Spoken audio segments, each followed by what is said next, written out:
Hello and good evening, and welcome to the Truth Mongers. I am Ted Davies, artist and author, and we have also Glenn Fleming, writer, artist, and publisher. awesome. Sorry, go ahead. I mean, I'm going to say, and truth monger too. Very much truth monger. Yeah, we're talking about giants tonight and everything that goes along with them. The conspiracies behind what they're hiding, why they're hiding giants in our past, and where we come from, and maybe what maybe giants that we know today. So, but first, let's go through our Indian River Roasting Company. They're our sponsors. Today, I've got Waking Dragon in there. We got to get you some coffee, man. We'll have to figure out how we do this across the pond stuff. I won't drink it. Yeah, I know you're into tea. I know. Actually, they sell tea too, but we'll talk about that later. Okay. We'll be right back in 1 second. Here at Ted Davies Artistry, we take coffee seriously, and so does our sponsor, Indian River Roasting Company. It's fair trade, organic, and they're artisans just like me. The only difference is I use watercolor and ink and they use coffee beans, and I enjoy it all through my day. So do yourself a favor, go to the description when you like, share, and subscribe to this channel. Find Indian River Roasting Company's website, use the promo code CAFFEINATED2021, and save 10% on your purchase. Yeah, if you use that coupon or the coupon promo code CAFFEINATED2021 to save 10% on the purchases on Indian River Roasting Company. You'll find the description in the website, or the website in the description, and they'll help you out, get caffeinated. And we also have another sponsor, John Cashman and Cashman Comics in Bay City, Michigan, celebrating 25 years in Bay City. And he's doing it well, doing it the right way. So let's talk about comic book collecting. Be right back.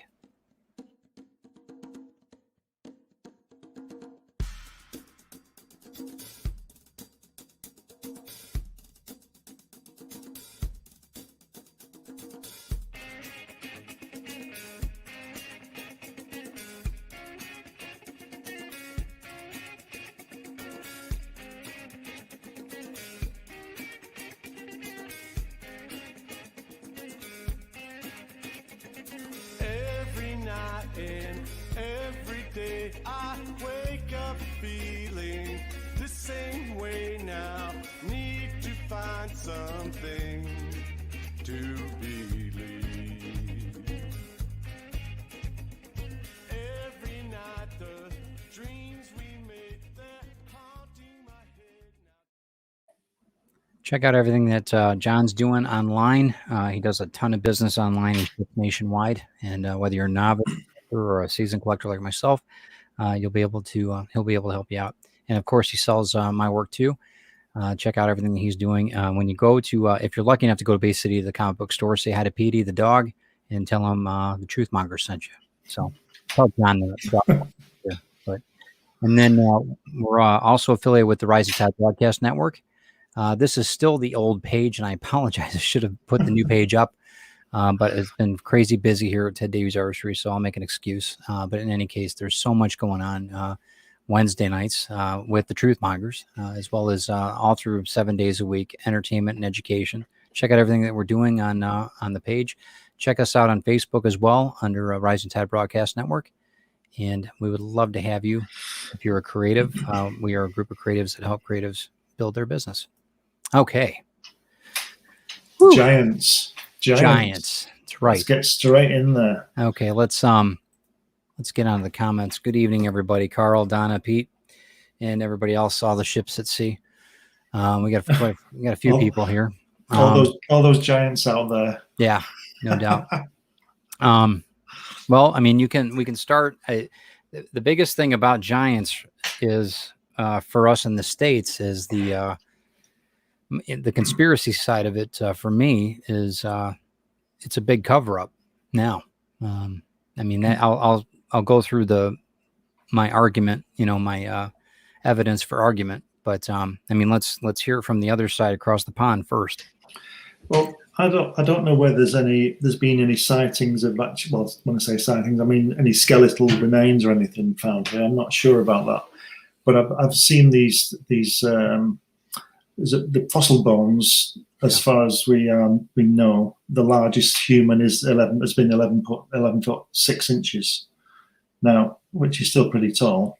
Mhm. I saw one theory, a great illustration of a guy who was about 30 feet high, putting the tops on Stonehenge. But I think the main information is from the United States, especially I think when I mentioned the indigenous, the Red Indians. I don't know what you can call them this week, but the indigenous tribes, right. No insult intended there. No, I'm sure there isn't. And it seems to be that these things are worldwide. They're in all the books in the Bible. David and Goliath, all that, and Enoch. Yep. Mentioned somebody who allegedly was 3 times higher than the Empire State Building, but I'm a bit skeptical about that one myself. Yeah. I don't know what the evidence is towards that. Understand that.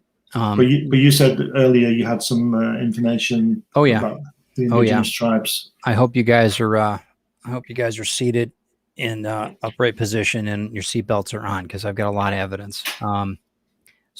Well, first off, the Irish giants and the Welsh, there's a bunch of different things in Welsh mythology as far as giants are concerned.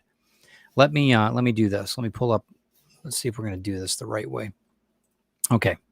So let's talk about this first off. These are going to get listings of where we are, far left, itty bitty us. How tall are you, Glenn? 6'1". Okay. Carl says he's 6'2". I'm the runt in the family as far as the boys go. My sister's a little bit shorter than me, but I'm 5'10".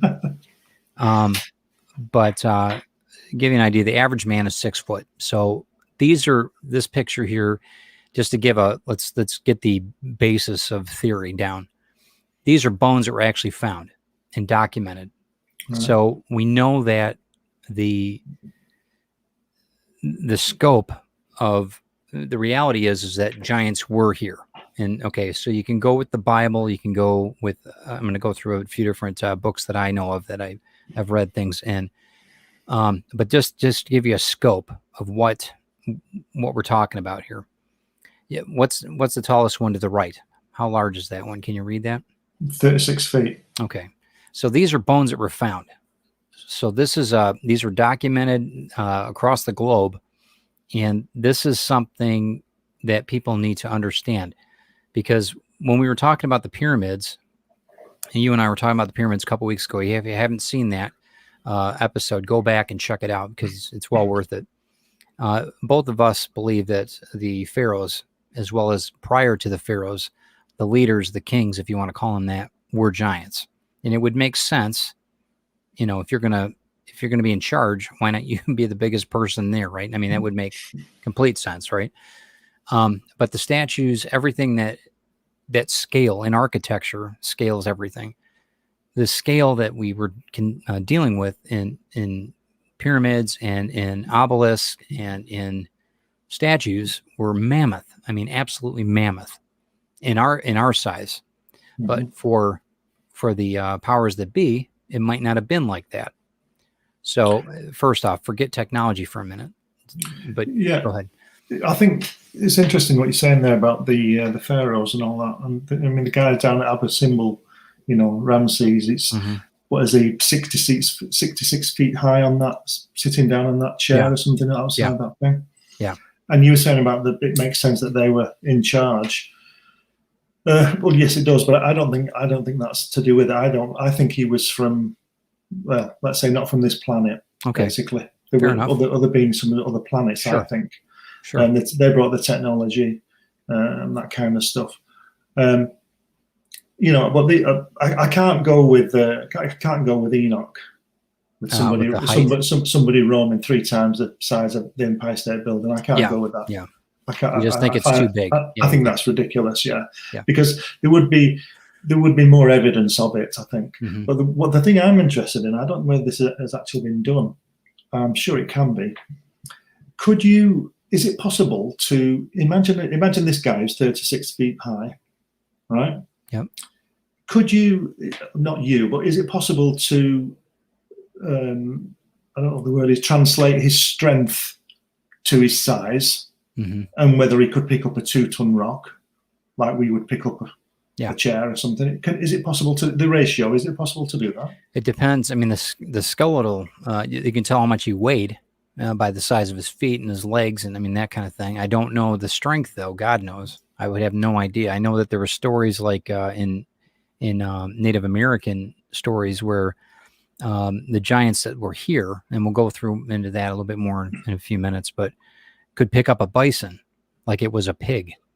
So give you an idea of their size. But was that everybody? Because no. You know, I'll tell you now, I'm 6'1".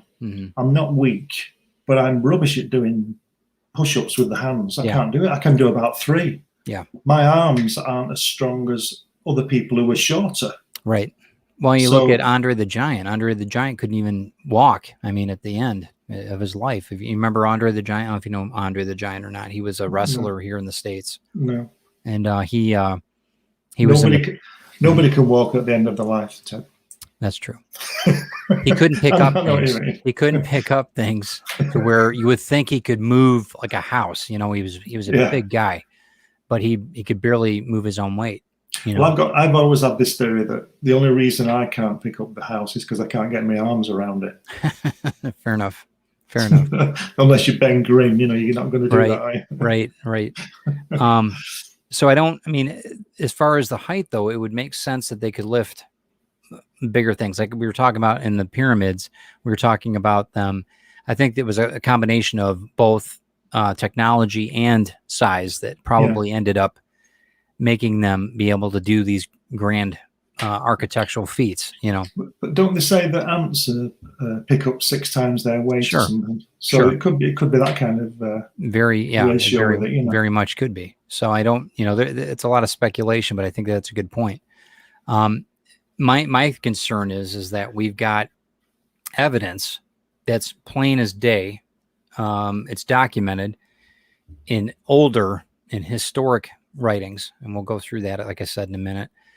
But yet the majority of the way that we're taught in high school and grade school and that, at least in the States, it's up in the air. I don't think that they never talked about the giants except in church catechism. We talked about the giants, or maybe in sports, the New York Giants, which is really ironic that they call them that. You know, there's a lot of, it just seems to me very ironic that we're not taught more about it. And the only thing I remember at school about giants is in the Bible, you know, David and Goliath. Yeah, right. And I always thought it was a bit odd that there would be one guy walking about that size, but then again, the Bible is apocrypha, isn't it? So yeah, right. Well, and this is I think this is in the Ukraine. I'm not sure. I have to double check that, but Ecuador. Thank you. I mean, look, you don't see that in America. No. They haven't had I mean, look at the size of that skeleton. It's incredible. Yeah. I mean, the jaw alone, it's incredible. Yeah. So, I mean, I'm going to move on to a couple other ones. I just wanted, this is just to get, all right. So this is the one I was telling you about earlier. This is Michael Tellinger. Michael Tellinger is a pretty big deal when it comes to resonance technology, ancient technology. He's in South Africa. We're going to talk more about him.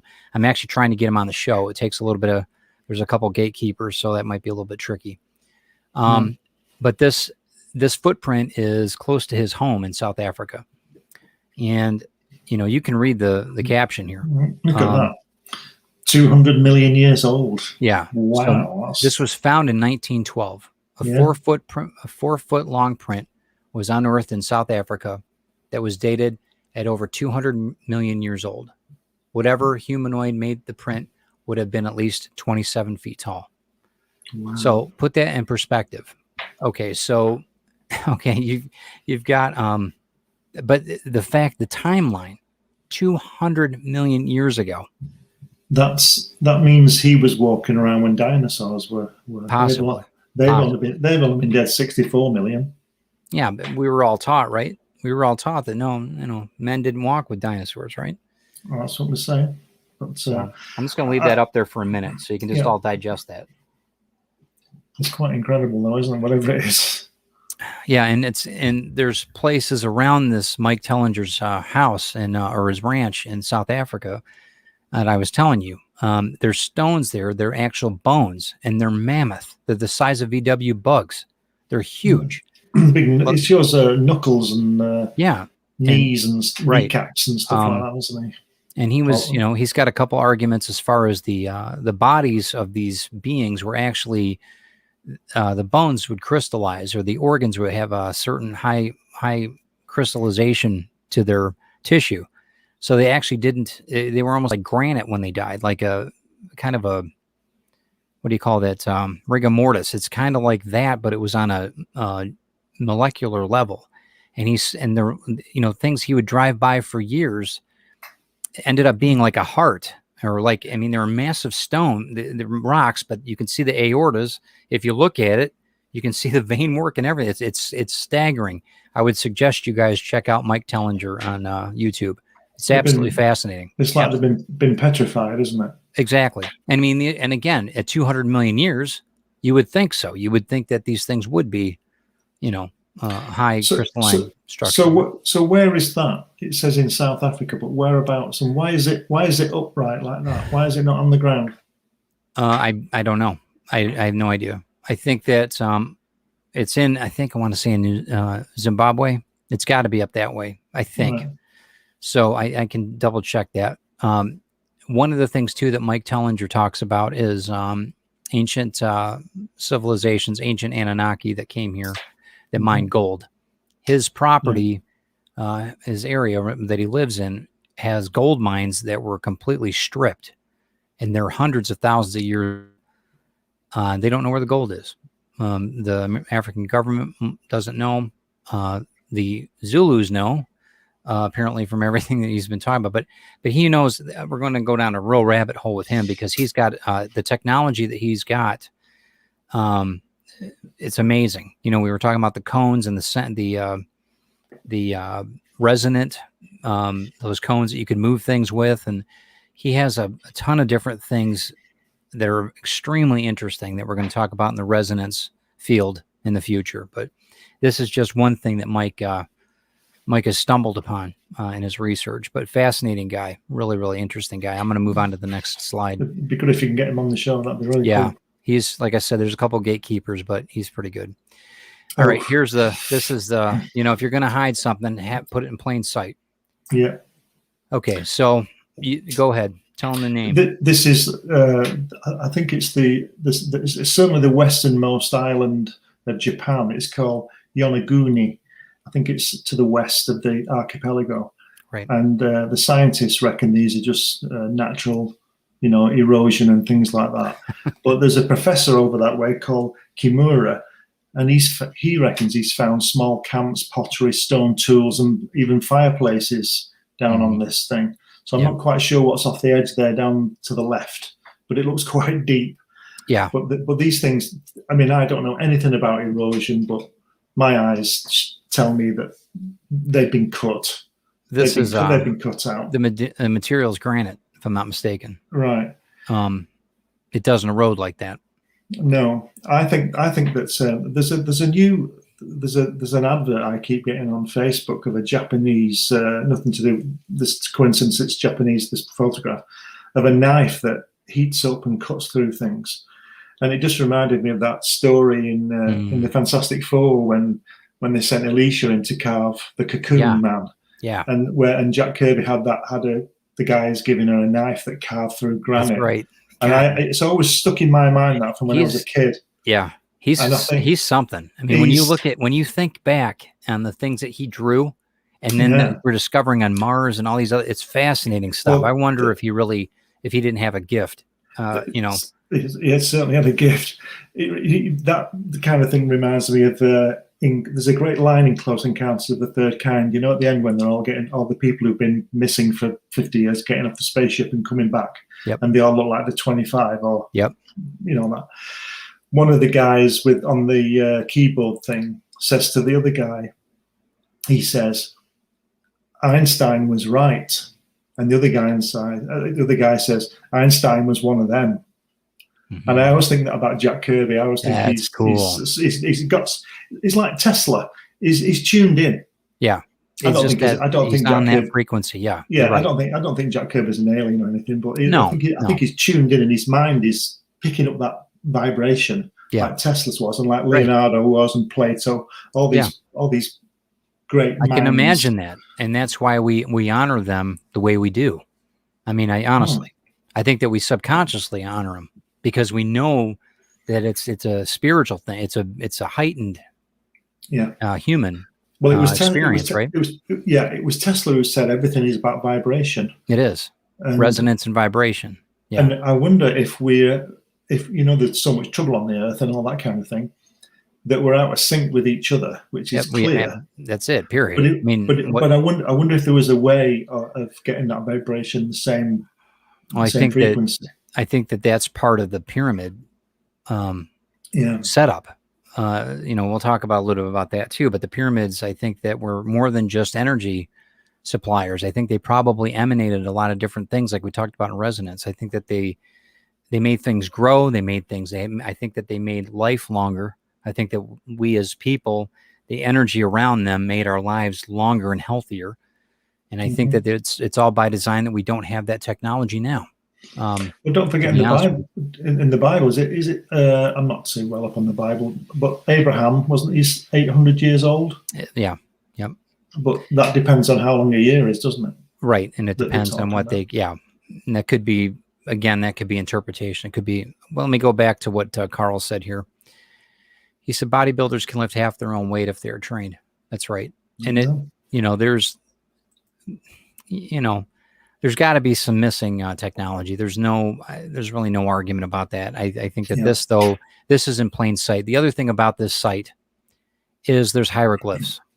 Yeah. They've got to have extensive hieroglyphs all over it, which the Japanese, if I'm not mistaken, government has said they're just scratches on the side. And that's pretty disturbing. Yeah.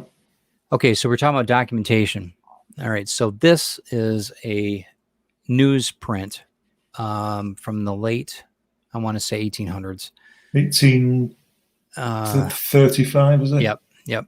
So in this, so this is what I'm talking about. This type of stuff happened all across America. Yeah. These were mummified remains of tall, not necessarily, I'm not going to call this one a cannibalistic giant. This might just be a Native American that's, if you want to call them hybrid or what have you. When Cortez, Christopher Columbus, all these explorers came here, they all have documented from their, not from their, I'm trying to think, but from their scribes. All these people, they told of giants. They talked about giants everywhere across native lands, whether it was down in the Caribbean or whether it was up north, Plymouth Rock, wherever. There was giants. There were, whether they're Native Americans or not, there were, if you want to call them Native Americans, they're giants. So this was documented all over the place. And this is one of thousands of newspapers that wrote about. They actually have photographs of this too, if I'm not mistaken. I don't know if I've got it on here, but this particular mummy, it was a side attraction. They would take pictures with it. They had, I forget all in all, but the Smithsonian ended up. So I think they had 13 people that actually identified this. Doctors and everything else stated what it was. It was a human being. It was, I forget how tall now. It's 9 feet tall, whatever it was. Yeah. And 13 people. And then it was about, I don't know how many years later, the Smithsonian took it. I don't know how many years later. And then they said that actually it's a hoax and it's all gelatin after all that. Well, yeah, that doesn't surprise me. But go ahead. The interesting part of this story is it's a mummy. Does that mean it was treated like the Egyptian stuff to be preserved? And that's another thing that we're going to talk about. Why would they do that? We know, we're told why the Egyptians did it, but why would the Indians do that? This is a continuation of the Egyptian belief system, is what it is. I mean, there were open trade routes, is what I'm getting at. these giants for stature and everything else, some of them, and I'll talk to you briefly about it, most of the Native American history, Iroquois, Cherokee, Hopi Indians, they all have a background story, a verbal story of cannibalistic, redheaded giants that lived in the area that were always around. Not all of them, I'm sure, were cannibalistic, but the majority of them, they were in constant battle with these entities. And they, when we got here, when the Americans, or when the whatever conquerors, the Imperials, whatever it was, ended up coming here, they didn't listen to any of the stories that these Native Americans were talking about.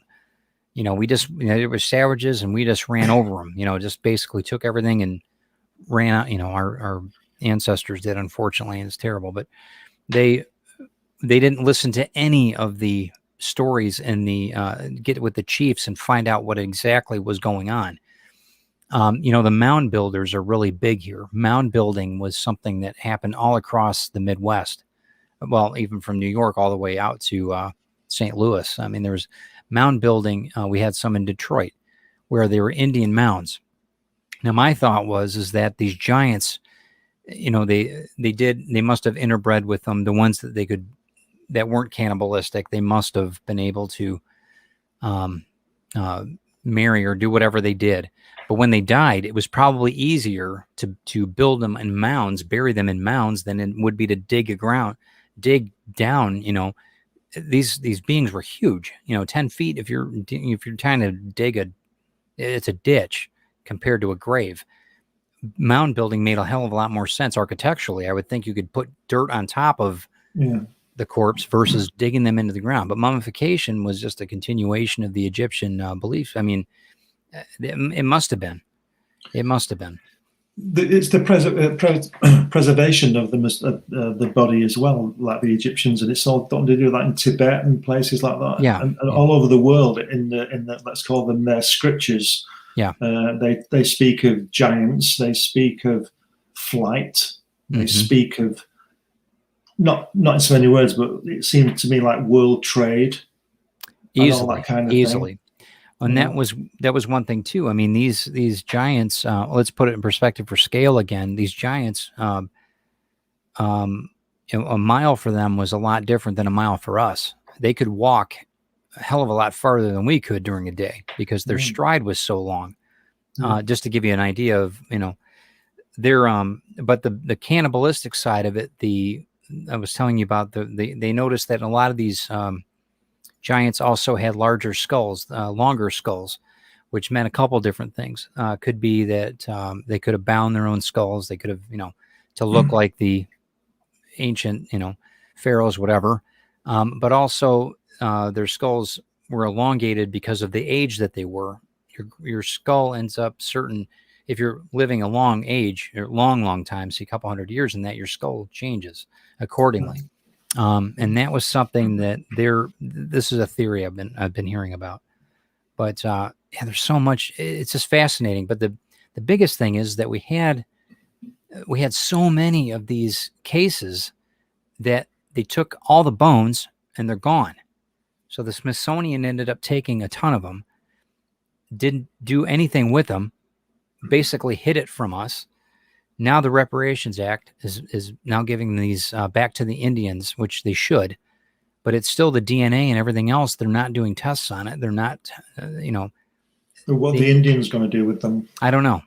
And they have rights to that. And I'm not saying that at all. I would rather them keep the heritage and everything else. But I think that just I would like to know, our family, my mom's family were Potawatomi.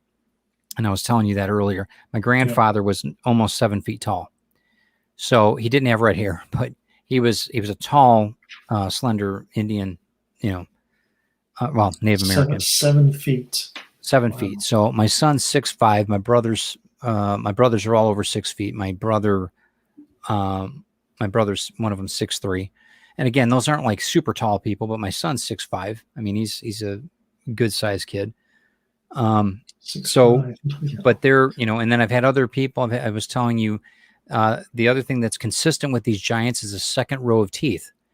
They've got 2 rows of teeth. Every single one that's documented in all of these newspapers in that of that era, they all had double sets of teeth. So one right behind the other, one set right behind the other. Very weird. Very odd. That'd be good for ripping somebody's arm off and chewing it, wouldn't it? Easily. So, wow. So I don't know. And this is consistent. So this is whether it's, but it's consistent in America. Here's the thing, though. We didn't have communication like we do now.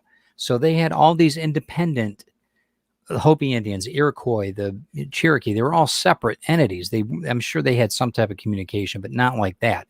I mean, they were separate from each other. Like you said earlier, the Sioux ended up staying away from the Fox tribes or whatever it was. They were at war with each other. They just kept away from each other. Yeah. So in each one of them had the same story about the giants, about the redhead giants that were cannibalistic, and then they went on and on and on. So, but and even some of my family had teeth that were removed, second teeth that were behind their adult teeth. So I mean, it's a DNA thing, I'm sure, but I don't know. There's a lot of things that are just unanswered that I'm.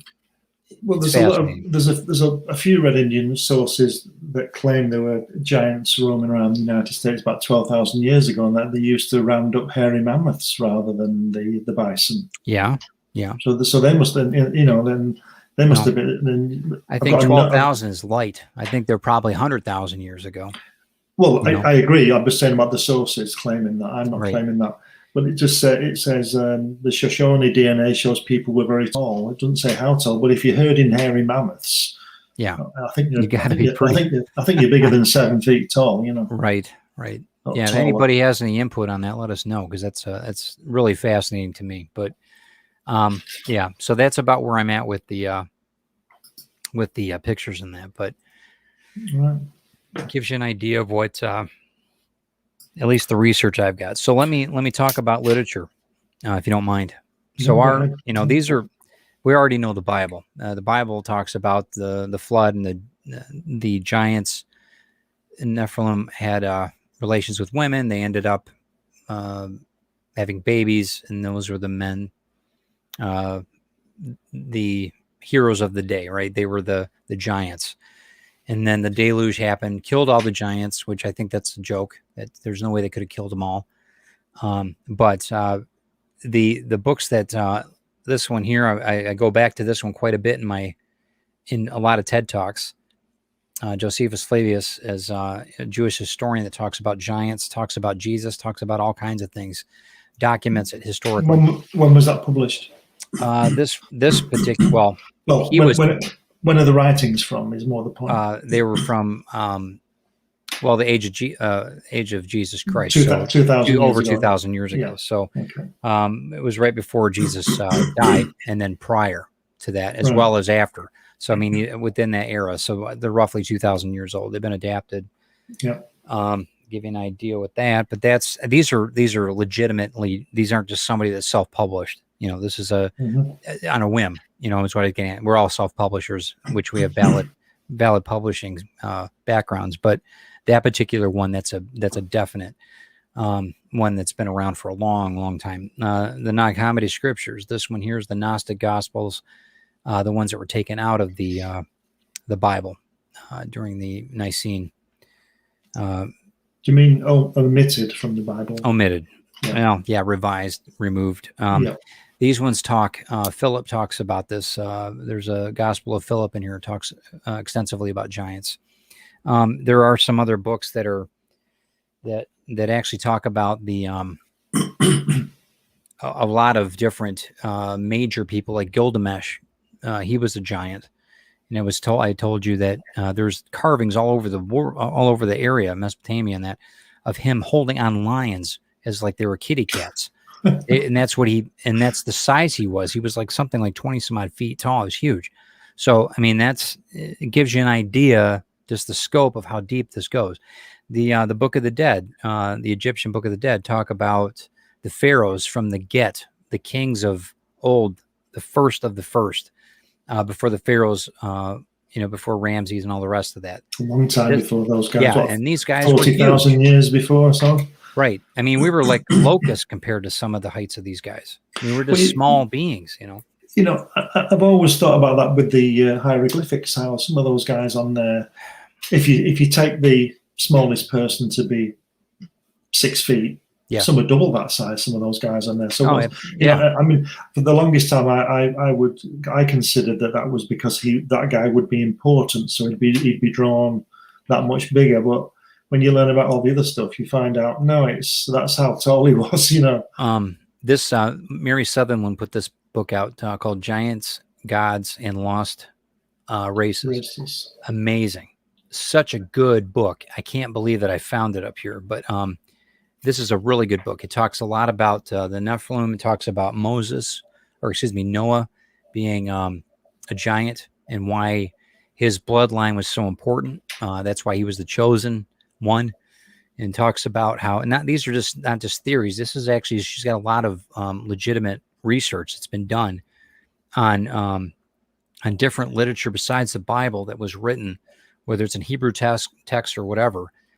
Really, really down to earth, very easy to understand, fascinating stuff. So, and then all it is just, you know what? Look at our history and don't lie about it. What's the agenda? What are we afraid of? Is it Darwinism that we're not following evolution, or what? What's the deal? Why aren't they telling us about that? I just don't get it. I understand. I think it's to do, and obviously I don't know. I think it's to do with I think we mentioned this in the first program, that I believe there was a flood, 40,000 years ago. I think so too. Seems to be, and I'm not talking about the Bible as evidence. I'm talking about real evidence. Yeah.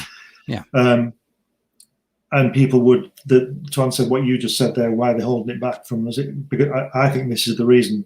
If they said there was a flood, if the government said yes, there were civilizations that may or may not have been flying around, certainly had world trade, big ships, all this kind of thing, and then they were wiped out by a flood. The question is, what caused the flood? No. I think it was probably a meteorite. I don't believe in the God angle on it. I think it was probably a meteorite. So, okay, similar to one that knocked out the dinosaurs. This meteorite hit, and there was a massive tsunami, flood, killed most people. They all went to high ground and all that. And then the next question is, well, could it happen again? That's the question. And the answer, I think, is, well, yes, if it hit the dinosaurs 65 million years ago, with probably a few in between that we don't know about. Or we're not told about.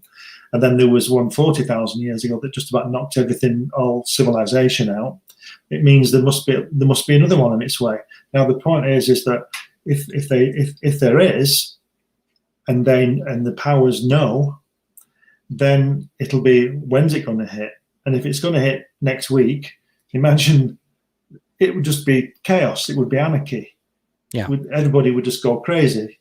Mind you, having said that, most people might just think, "Oh, let's put the soap on." Let's put the football game on. I don't know, but I think that's the big question. That they obviously do know what happened, but so people would saying it because of fear of extinction. Yeah. Well, look at it this way. I think we touched on this before as well.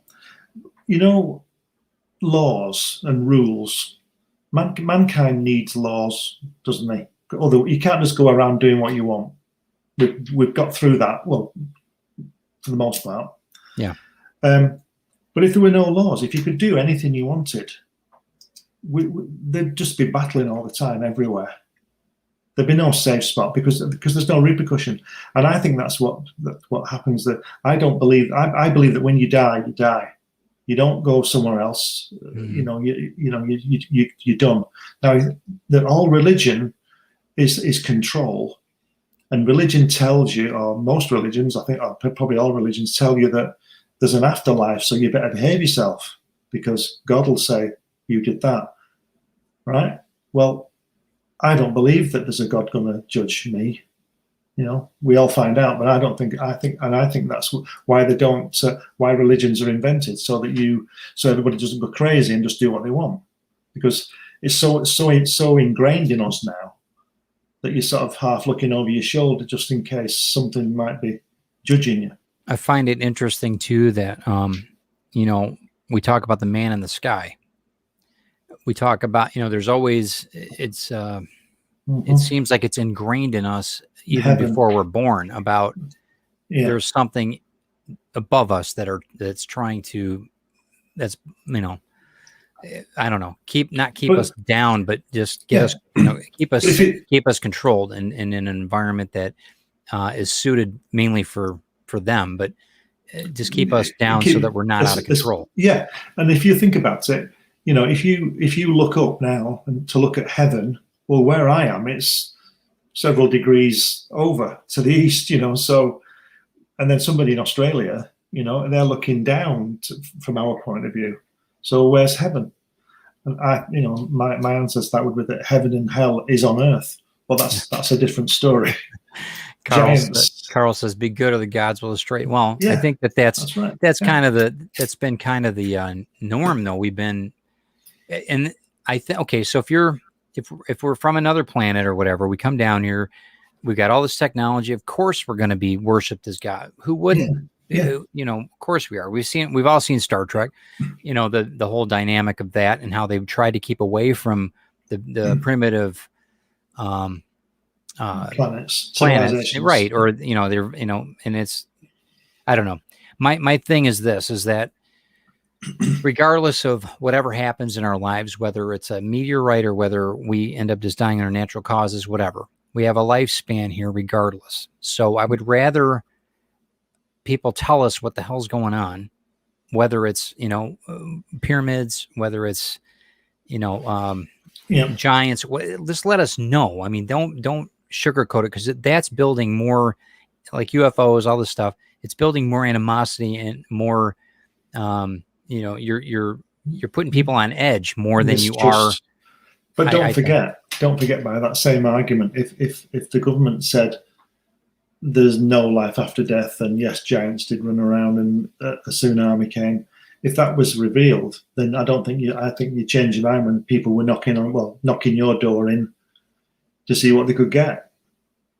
See what I mean? So it's probably. I mean, that's part of civilization, I guess, right? The thing I can't understand about it is the way that all the religions or all the churches always want your money. God always seems to want a lot of money. I think Donna's got it. That's right. And that could be too.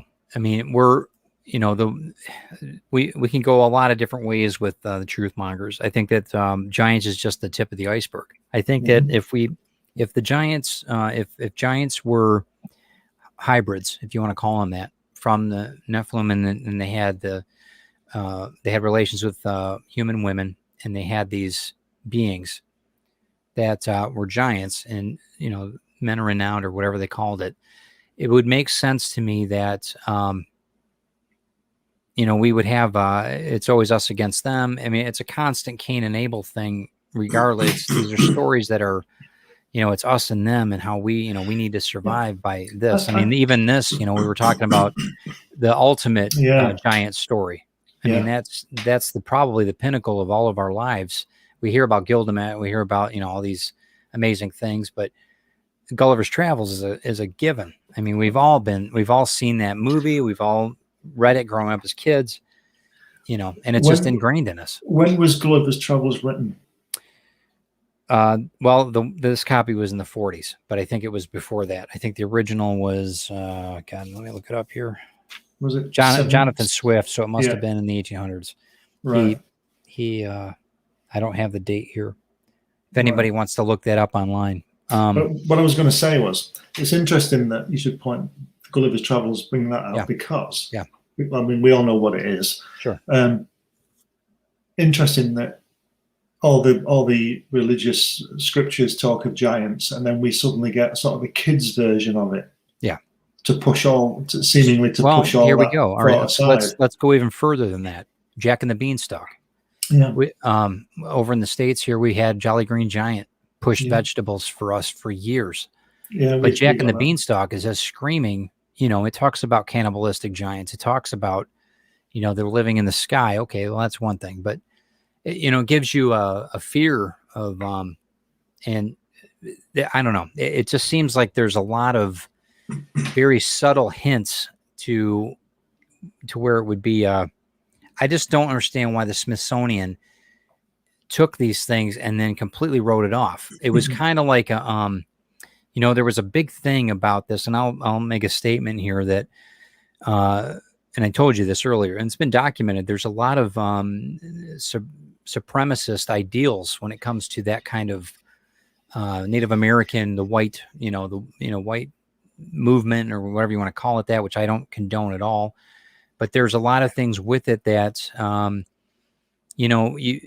the powers that be were it was just a different mindset back then. It was just, there's like savages, and then there's white people. There's, it just doesn't, it's like, what are you talking about? We're the most savage of any race, we are. And I don't know. It really kind of, if you have half a brain, you think like, okay, obviously these things existed. Okay, why are they hiding it? What would be the benefit? And like I said, I think that you're probably spot on, because there was an extinction of them. I don't see many giants now. I mean, see a few of them on the basketball court. One of the other giants that I want to talk about here too was in Russia. The Denisons, excuse me. Denisons, they just found this race of large humanoids, remnants of them.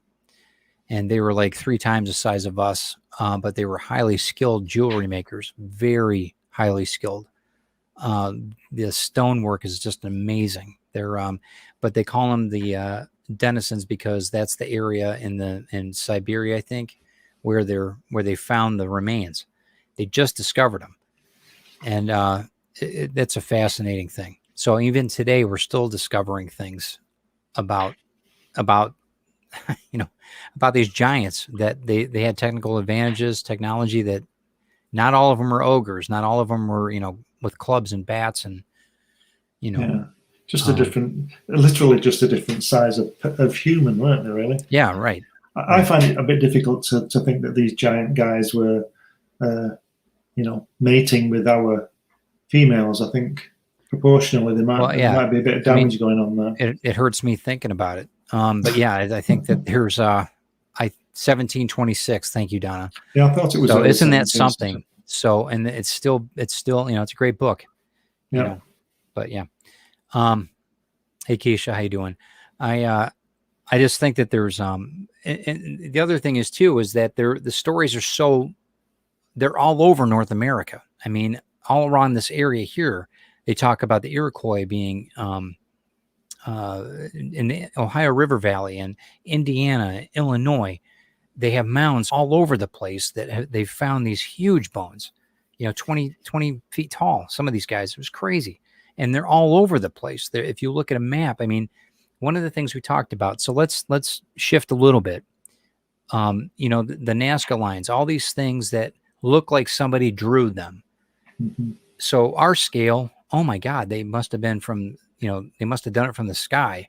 They must have been looking down, and how'd they do that? What if these giants were just big beings that could just draw on the grounds? I mean, that makes sense to me. That's why I think that the part where, and I'm not saying they were mile high guys. I'm not saying that, but they were tall enough to handle scale of drawing of not ley lines, but lines of animals, and that they have a snake, in Ohio. They've got a snake monument. It's basically, it's a not coiled snake, but it's a snake. If anybody knows what it's called, fill them in with the name. Sorry about that. But it fits the summer solstice and the winter solstice with the way that it's bent. Yeah, and but these are all over the place. St. Louis, out of St. Louis, they've got that huge pyramid. I think the part of the conspiracy of silence, as it were, is the fact that there were different sized people, because there are pygmies, aren't there? There are little people, right? And there are pygmies. You know what? That's interesting you said that, because in St. Louis they had a group of giants and pygmies in the city, in this environment. It's very much like a Mayan ruin, but they built it with earth versus the stones that they had available. Because that's the medium that we had here at the time. But also these people, the 40,000, the Sumerians and all these people, and we don't know who was before those guys. I don't think there's much documentation about that. Sounds like there's quite a few. Yeah, there's one at 200 million years ago. And they're all intelligent beings. They all knew about astronomy. I said to you on the other show where you get people like Plato and Archimedes, and these guys are alive 400 years before Christ. Right. So that's 2,500 years ago. Right. Yet 2,000 years after Plato, in the Middle Ages, they were burning people to death for saying the Earth was round and went around the sun and all that kind of thing. Okay. So something was lost. Well, no. I don't think something was lost. I think something was controlled, because we're back to that again, right? We're back to that. You know, that's what I mean. Something happened, and I think that's what the Dark Ages were about. I don't think the Dark Ages were the Dark Ages. I think they were the ages of enlightenment. Yeah. And something happened, and something or someone said no, too much. And that's, you know, the Library of Alexandria, the King Solomon's treasure, all these things, you know, they're not. It's by design. I'm not trying to be a morbid piece of work, but I think that there's a lot of, you know, there's a lot of agendas at play. So it's just, I really don't get it though about the giants. What would be okay, we know that extinctions happen. We know that that's just life. Yeah.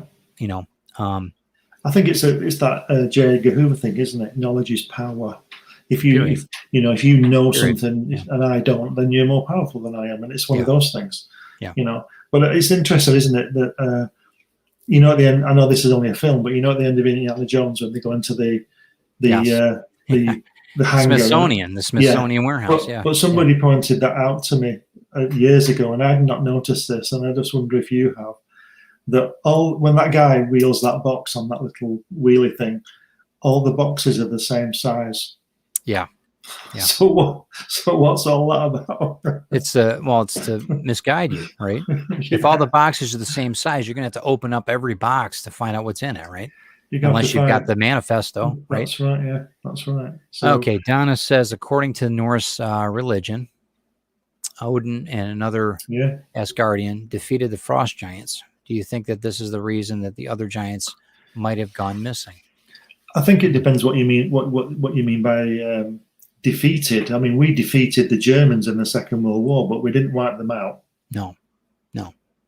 And so it depends on your take on defeated. But yeah, I've read about that. Jack Kirby does Thor fighting the frost giants, doesn't he? In Tales of Asgard. Yep. So it's that same old thing. But I mean, what are your? Let's open it up a little bit. What do you guys think about the giants, the myth of giants versus the actual? I mean, the documentation's there. We're bringing it out. People, you know, whether you believe in the Bible or not, and that's fine. Bible has some history in it. I think a lot of it's fluff on some cases, but not all of it. And I think faith is important. But I think that you got to be careful what you're reading. I've got enough documentation here on different books that I've brought up. I mean, I think that there's a difference between gigantism and being a giant. Gigantism has a lot of it's caused by a tumor on the what do you call it? The pineal gland in the brain. And it causes overgrowth of bone and everything. So some of these, you know, and people die very young when they're that tall. There was a gentleman that was 9 feet tall, I think, and he died when he was 22. It's been documented in the early 1930s or 40s. He lived. Yeah, I've seen them. Yeah. But they have all sorts of problems with their bones and the strength and everything else that we were talking about earlier. Yeah. I think that the Smithsonian agenda concerns me, because if they're changing the dynamic on just one thing, can you imagine what else they're supposed to be an institution to help us in the States. You know, they're there to make sure that they have antiques that you remember Bill Haley in the Comets guitar, you know, that's what Smithsonian is supposed to be about. The Wright's airplane. That's what it's supposed to be about. The NASA mission or whatever you know, it's supposed to be that. It's not supposed to be this, you know. To be fair, though, if you think of it from another view, and we like all views on this show. Sure.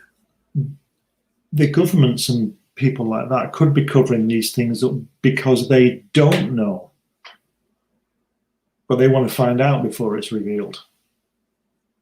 Do you understand what I mean? It might be like, what is this? Well, we don't know. We can't tell anybody because we don't know. Okay. I'm not saying I believe that. I'm just putting it in just to be devil's advocate, but because that might be their agenda. They don't know. That could, well. So they're looking into it. Damien says there's enough evidence to consider it's a possibility, in my opinion. Well, and I agree. Yeah. I think that all we're trying to do is just to say, and I'm not trying to raise suspicion or anything else. It's just, okay, this is what was documented by newspapers all these years. They charge people to sit next to this mummy, take pictures and everything else, have an artist draw, and then all of a sudden they're gone, and it's a gelatin model. I mean, come on. Well, that's the same as the Roswell.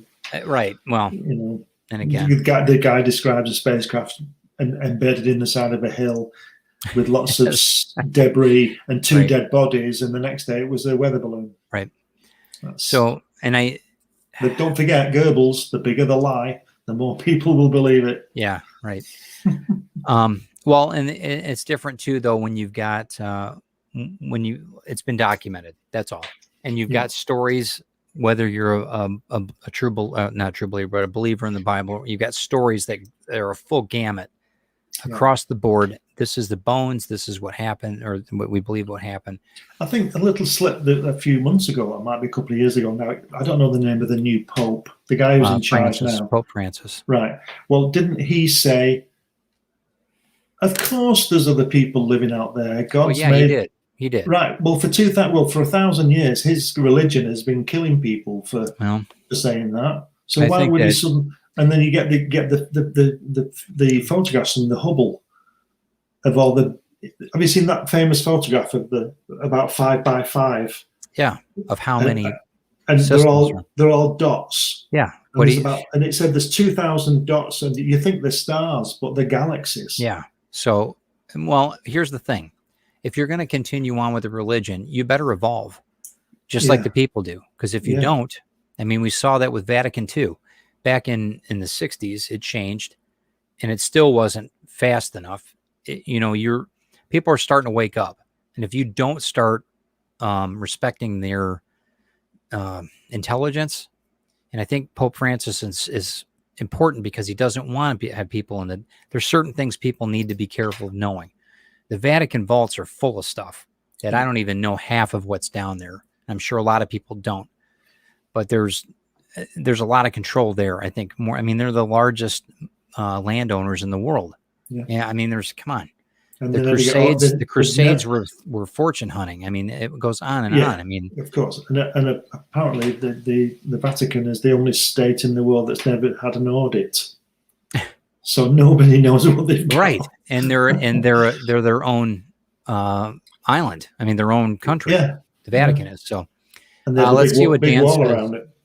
Hold on. Dan has a good point. Good evening, Dan. Anything that endangers the control of the powers that must be suppressed for the greater good. I can understand that to a certain extent. I don't know.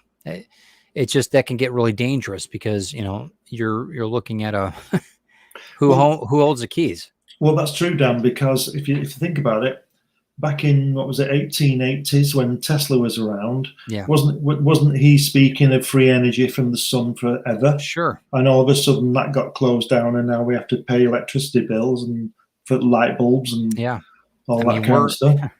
I mean, you can imagine that. You can imagine the meeting, can't you? Right. We can either give away energy forever, free, or we can make $60 trillion a week. Yeah, that'll pay for our grandchildren's grandchildren to live in the 1%. Yeah. Damien, don't get me wrong. One pass through any Ripley's museum, and you can see the film Flammary People. Yeah. Well, and I get that. My thing is, I just want to show people that there's evidence that, and not to stir the pot. It really isn't about stirring the pot. It's just, this is what we've got around us. What do you guys think? Is what I'm getting at. I think the difference there between Ripley's museum, because I was going to mention it earlier, is that I've been into one. I don't know whether you've been into one. It's clear and obvious that they are fakes. But the stuff that you're showing with those photographs and the DNA samples, and not fakes. Yeah. And so that's the difference. And it was during the time when if there was ever a free press, that was free press. Yeah. And it now was also, it was also a time when the world wasn't so connected. Now, correct. Now I'm talking to you in America, live, right. you know, and that's a danger as well. Not me talking to you, but a danger of the internet is that any news can either be bastardized or revealed in an instant around the world. So Joni McPhee has a good point. He says, by that logic, anyone who controls knowledge would be a god. In theory, if no one can dispute your claim, then people will see it as an absolute truth. Absolutely. Yeah. That was one thing that I really had a problem with growing up, because the priest was solvent, was like, that's it. You can't question the priest. No question, yeah.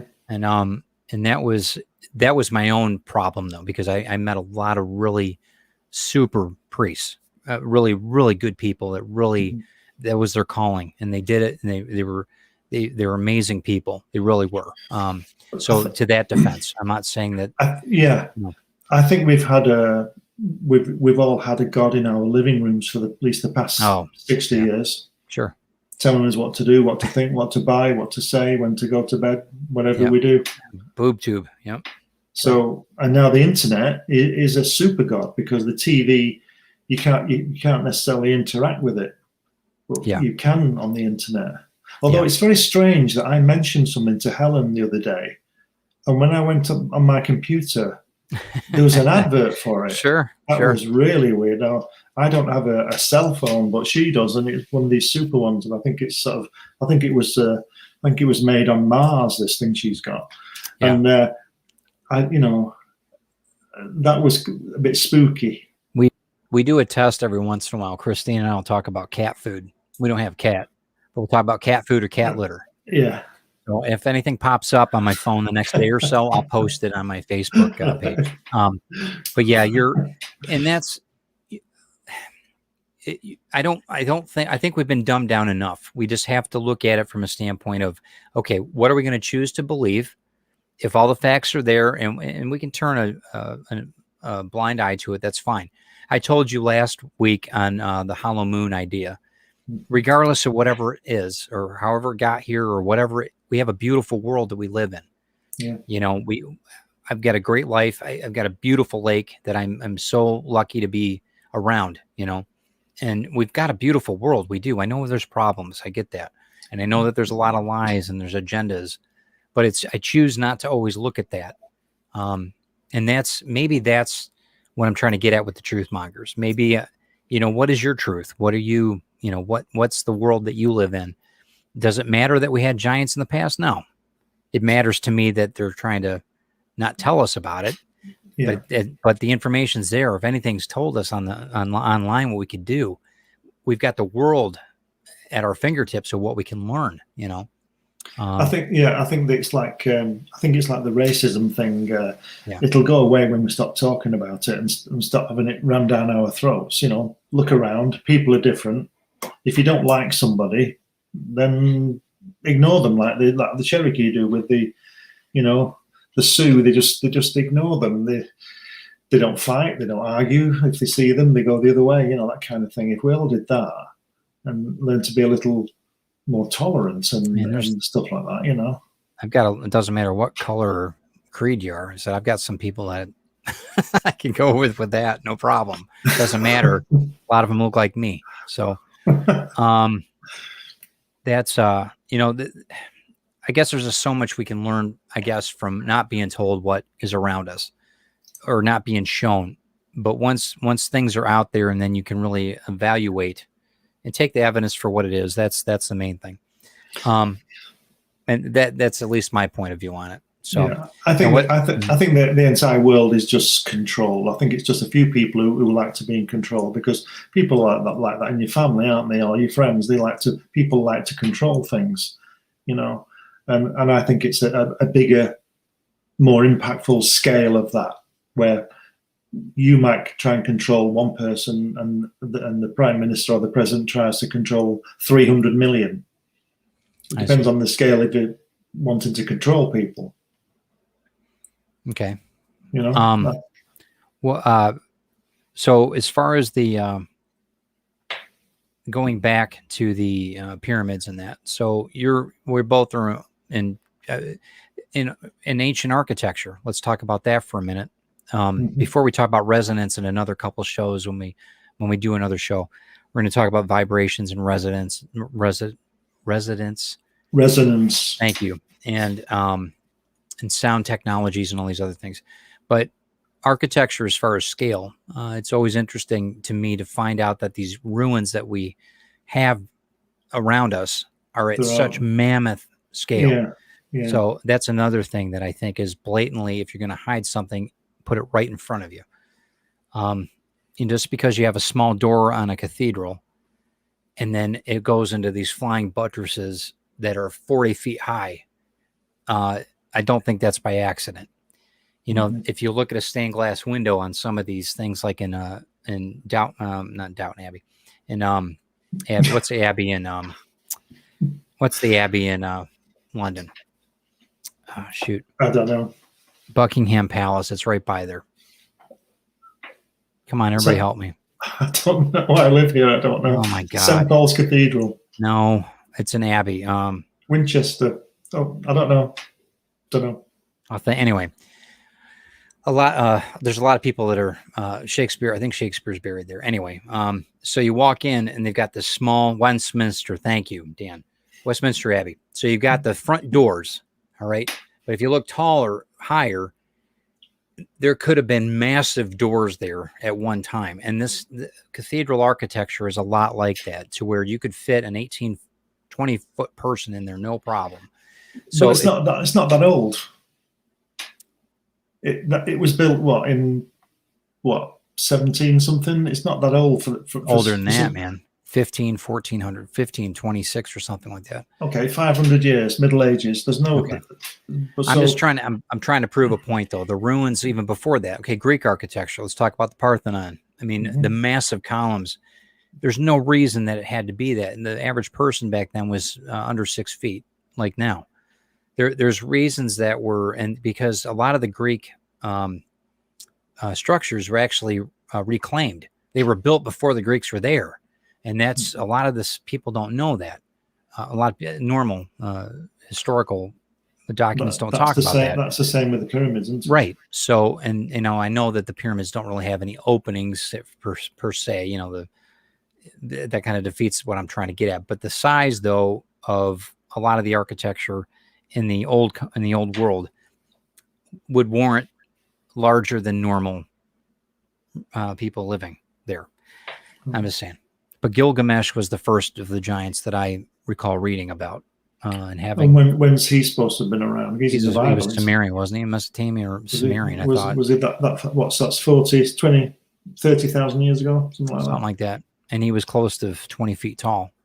The guy's playing around with lions. I mean, as house cats. Wow. That's crazy. That's quite incredible, isn't it? It is. And he had the same, interesting enough, too, he had the same...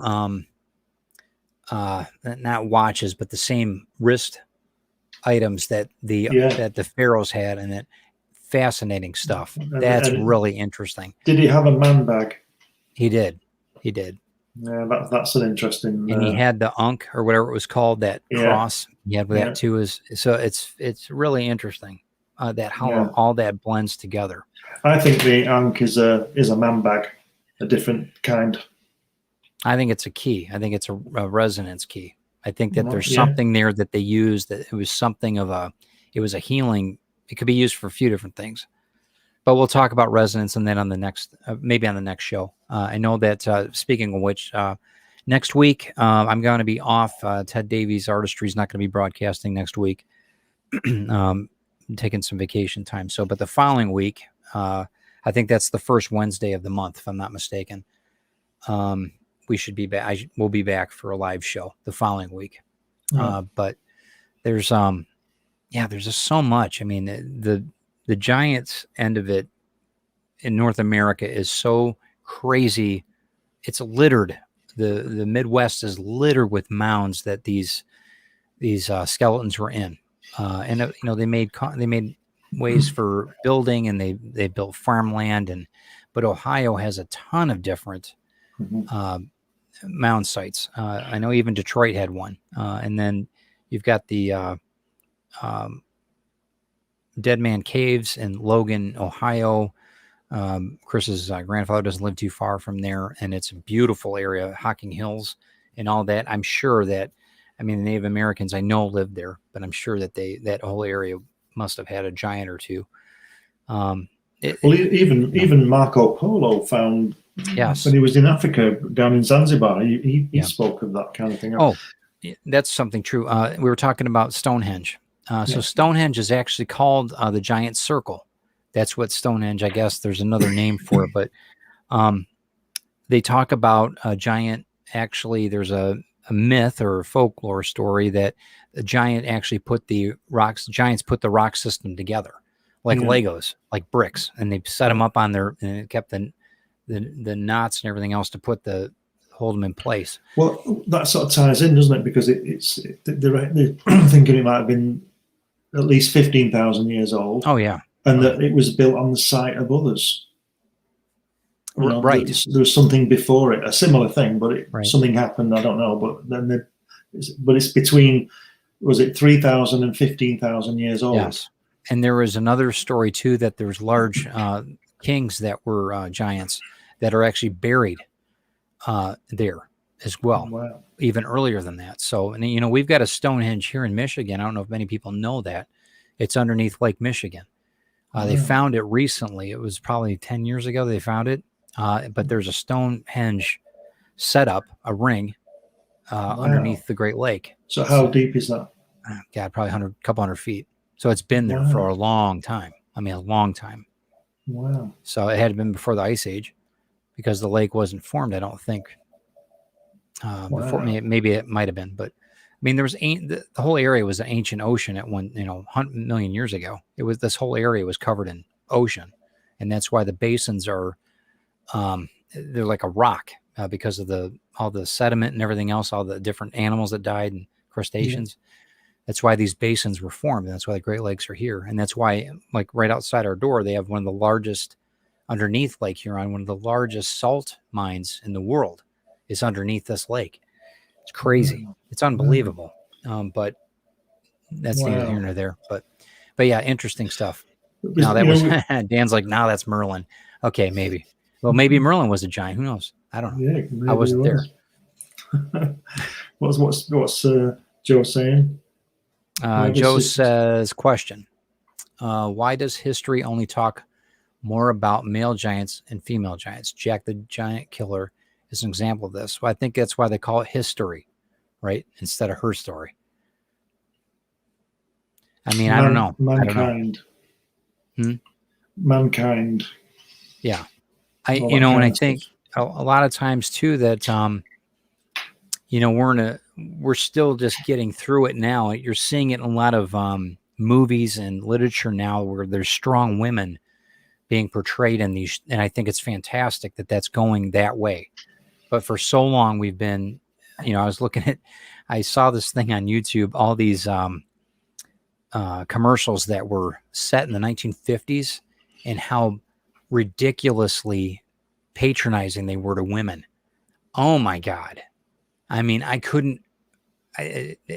I think that that's probably why. I mean, women are just, they were kept down for so long. Joan of Arc and all these other, we all had these amazing women that we've all been around or heard of. We had Boudica back in Roman times fighting the Romans, or Boadicea, whichever you want to pronounce it. Yeah. And then Cleopatra. There was a lot of pharaohs were women. Yeah. Yeah, we've only heard of Cleopatra. What were the Pleiades, right? The sisters, the seven sisters. Yeah, the seven sisters. Yeah. If anybody knows anything about that, that's an amazing story about the seven sisters that came from another world here. That's a fascinating story. The only thing wrong with the Pleiades is that it's a globular cluster out in space, and you can see seven with the naked eye if you've got decent sight. But there are actually 200 stars in that cluster. Wow. Yeah. So I'm not sure whether that's just a bit of apocrypha there, but Right. maybe not. Well, and Joe, we'll go back to this too. I think Donna's got a good point. The Mary Magdalene and that we're going off a little bit on the subject, but Mary Magdalene in the Nag Hammadi scriptures that were found in the 1940s that I have here, she's got a whole gospel that was written by her, and it comes down to what was told in the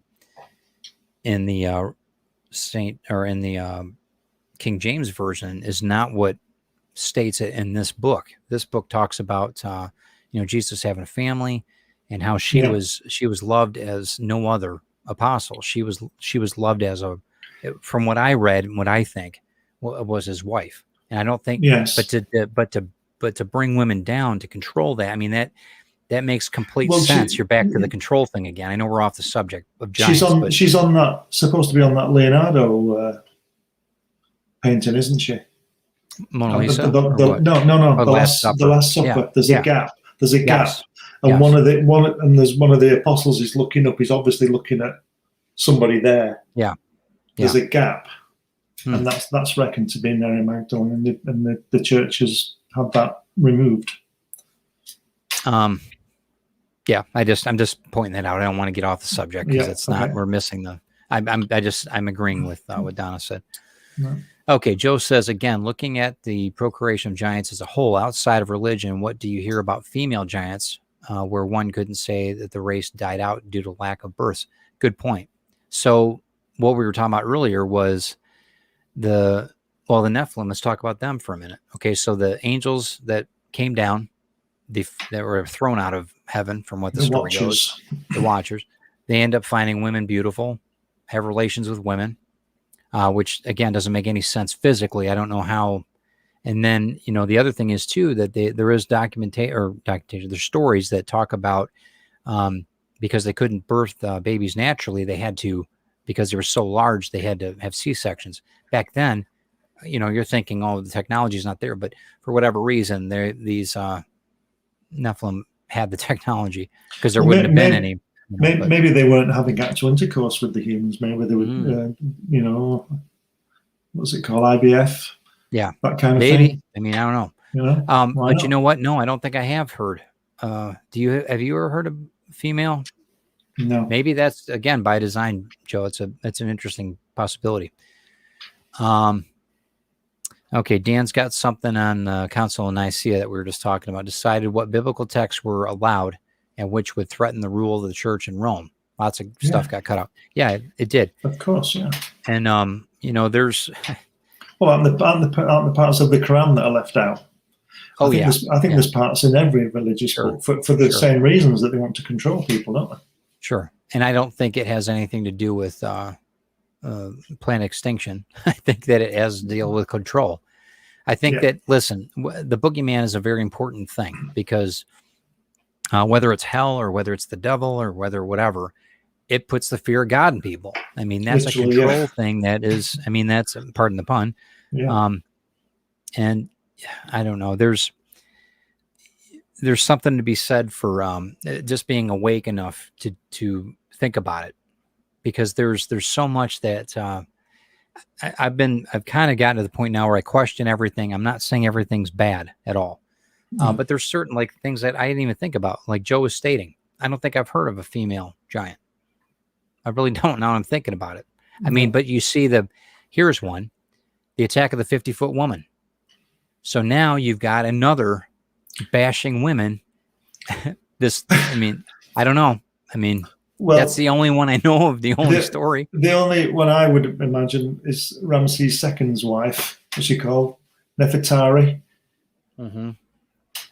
What was her gig? Down in Abu Simbel, she's 15 feet high.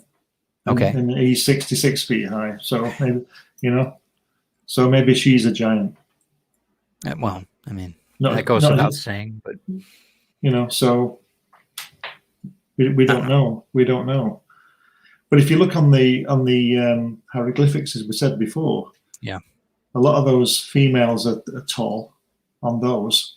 So maybe there's your depiction. Tell us about Grendel's mama, Dan. I don't follow that one. I don't know that one. Dan posted. Grendel, Grendel, the comic book character, or Grendel who? Don't know that one. I don't know that one. That's okay. That'll be a rabbit hole. But yeah, if anybody has any, jump on if you've got anything about female I giants. suppose they must have been there, because if all these giants are being born, they must have been being born as giant women. Well, right, and there has to be. I mean, when the conquistadors came here, or went to Mexico, if you want to call it, or South America, they had they documented a whole Beowulf, Grendel, got it. Okay. Right. So they documented, those scribes documented large the marriages. Their wives, the females in the Native Americans were also of large stature as well. They weren't as large as the men, but that's interesting. Okay, so there's one, Joe.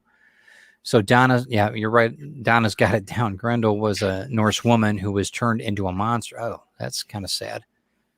Again, maybe we're back to it again. We're demonizing women across the board. It looks like. I don't know. I just don't. Isn't that a shame? But with the Nag Hammadi thing with Mary Magdalene, you know, there's after reading it, and then I hear people talk about, oh, well, she probably didn't write it anyway. The fact is that these stories were all these were doctrine for a lot of Gnostics. These things were that was the problem that they were having, because they had all different stories. Different sects had different stories, and that was the problem. And and really, bottom line is Constantine didn't want to revolt. That's why he became Christian. That's why he became Christian. And that's really it. I mean, bottom line. So anybody can argue that with me. But one thing I do want to talk about too, though, the Tibetans, the lamas in that, they also talk about giants in the Himalayas. They talk about, and we'll go through the hollow earth thing later on as Truth Mongers get further into episodes. But the hollow earth is a big proponent of giants as well. The Tibetan belief system, Agartha is a city that's in the earth, that they have an opening, I guess, that they protect, and giants live there in Agartha. So we'll talk about that in another story, but that's fascinating. The Tibetan scriptures and everything else that talk about the giants in Tibet, it's pretty amazing stuff. Carl, many early religions worshipped female gods. When the Christian church came up, they had to stomp that out. Yeah. I mean, one of the things that I got a lot of crap about, and I never knew about, was we would pray to Mary when I was a kid, because, you know, Holy Mary, Mother of God, you know, Jesus' mom. So, and that's being Catholic, you pray to Mary. Well, a lot of people don't do that when you're not Catholic. I didn't know that. I just thought it was just kind of a normal thing, right? That was Mary then just whacking you in the face with that microphone. Right. So, and it was like, I don't know, whatever. It was just kind of a, but yeah, I guess they had to. But you know, wasn't there a Egyptian, well, Easter wasn't Easter some type of Egyptian deity? It wasn't Easter. Yeah, Easter isn't Easter. Don't know. Somebody help me out on that. Maybe I'm getting wrong on that, but Joseph Campbell did not. Easter was a pagan thing. Okay, but it was, and maybe Donna knows more about this, but there's, there's a lot of things that are very much the feminine energy, and I think that, and it's coming back around. I think that it's happening. We speak of Mother Earth, don't we? Yeah, sure, Gaia. We call ships she, don't we? Yeah, we do. Like call cars she. Yeah. But when it comes to you know, strong, yeah, there it is. Donna's got it. Ostra. Right. Okay, was a Norse woman, but right. Easter's based around. I thought that was a pagan holiday, right? I don't know where I got the Egyptian thing. There's something else. There's another correlation. I'll have to look at that. And I'm sorry, I don't have the notes in front of me.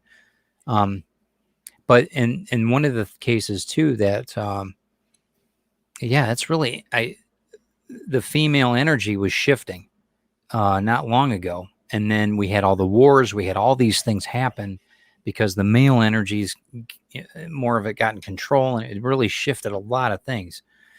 really changed the earth or our civilizations I think for the worst in some cases. But I mean, you're seeing a resurgence of the female energy. So I'm looking in the bright side of that, because I think it's a good thing, and the creative side. Well, we had Margaret Thatcher not long ago, Wow. and you're heading for Kamala Harris. Yeah, could be worse, I guess. Could it? Yeah.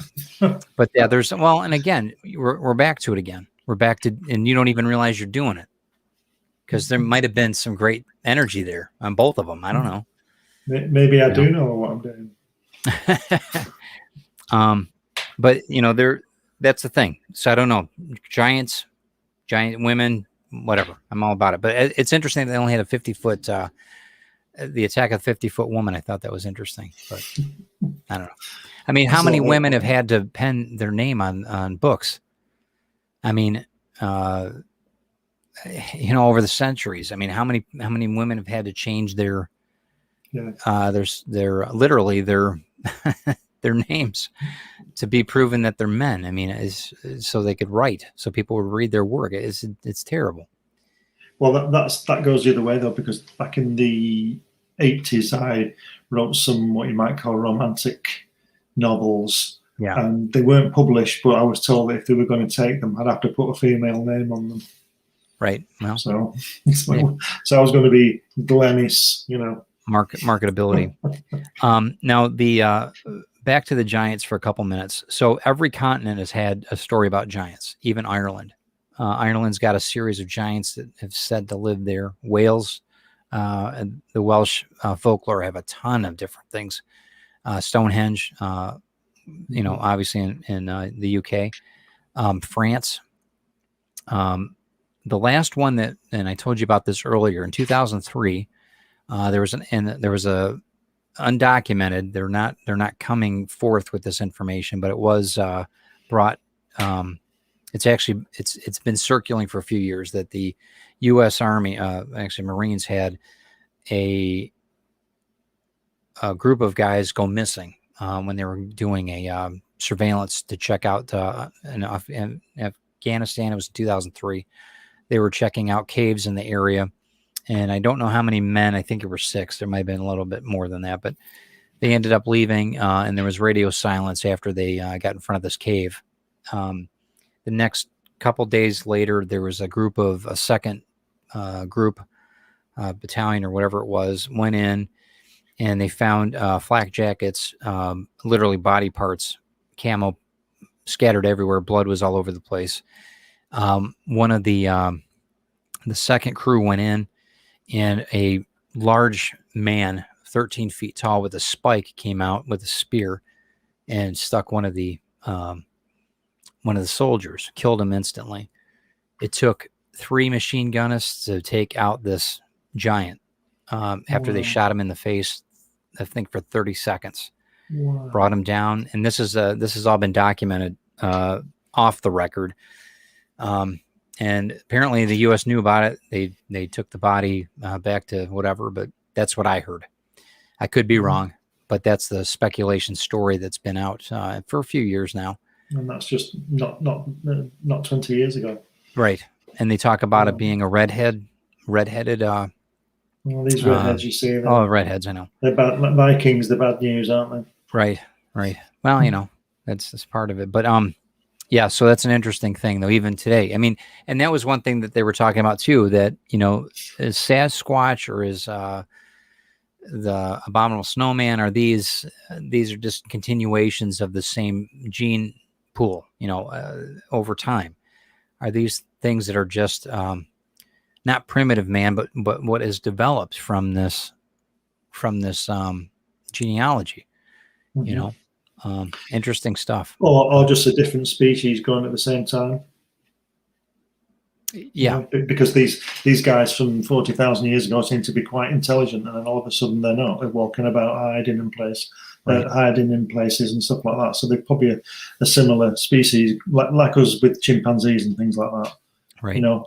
Yeah, I think, Joe, there isn't much clarity on why they disappeared. I think that, some of them, they said that the deluge or the flood killed off all the giants. I disagree with that, because we still have, there still have stories about it. So I can't imagine. You would think that the taller you were, probably the more likely you were to survive some high water, but whatever. Maybe they were just bad swimmers. Yeah. Maybe they were in the really low ground. Yeah. I hail to the redhead overlords too, especially the overladies. Yep, I do too, Carl. I married one. Long Davis. Yeah.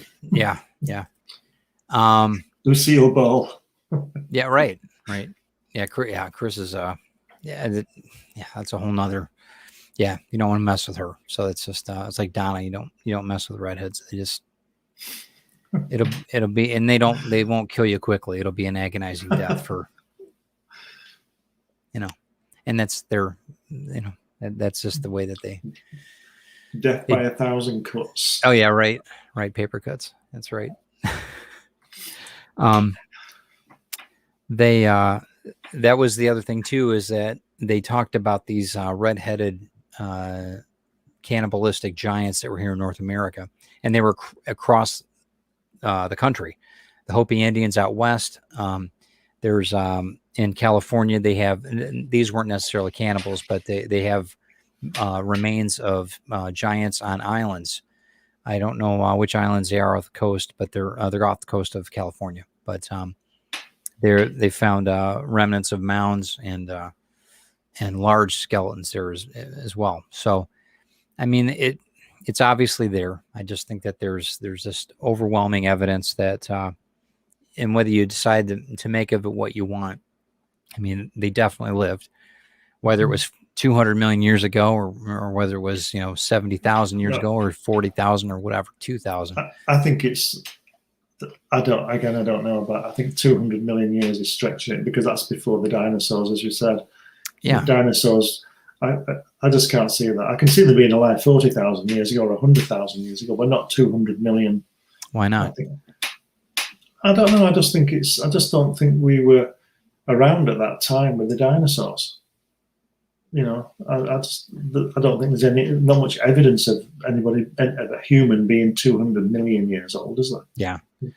Well, I mean, it really depends on how they age that rock. I don't know how they carbon dated or however they do it. I have no idea. Mm-hmm. But I know that there's enough evidence that we're not understanding the whole picture. Well, of course, yeah. But 200 million years, I think, is a real stretch.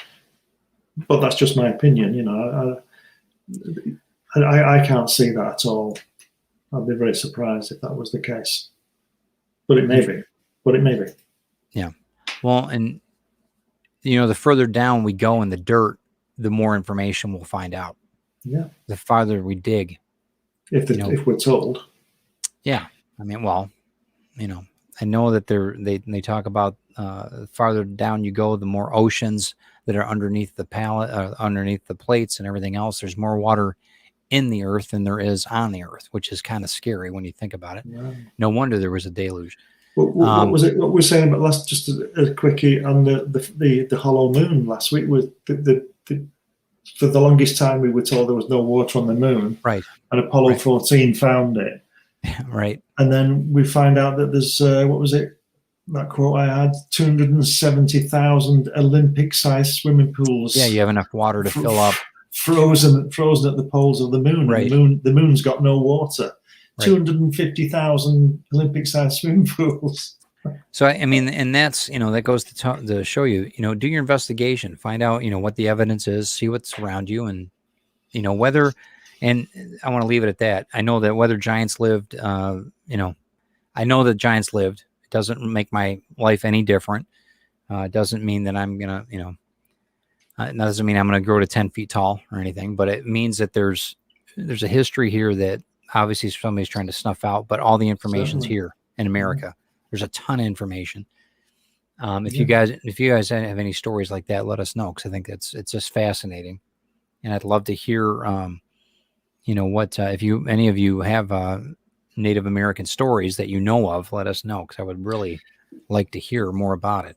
Yeah, I think the biggest key of all this kind of stuff, whether however tall these people were or weren't, yeah, the key to me is that in the is in the ruins of the pyramids and the ziggurats in Peru and all that kind of thing, or in Mexico, and also the fact that these same stories seem to be in all the religious books as well.